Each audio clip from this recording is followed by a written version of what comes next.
अरे कवनपुर से मामा हमरो आवत रहले। कवनपुर से मामा हमरो आवत रहले। इमली घोटावत रहले, पैसा लुटावत रहले। इमली घोटावत रहले, पैसा लुटावत रहले।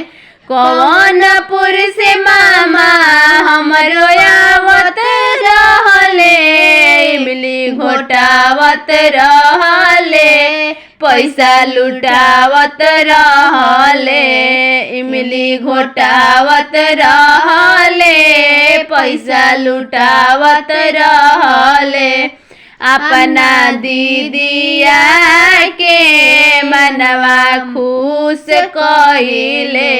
अपना दीदिया के मनवा खुश कइले। साड़ी और लोटा वाले आवत रहले, मामा आवत रहले।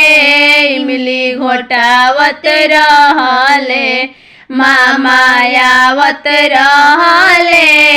इमली घोटावत रहले। साड़ी और लोटा मामा हाथ में लियावले। साड़ी और लोटा मामा हाथ में लियावले। आम के पलौआ से इमली घोटावले। आम के पलौआ से इमली घोटावले। आमा आवत रहले, इमली घोटावत रहले। मामा आवत रहले, इमली घोटावत रहले। अपना बहनिया के मामा इमली घोटैले। मामा आवत रहले, इमली घोटावत रहले।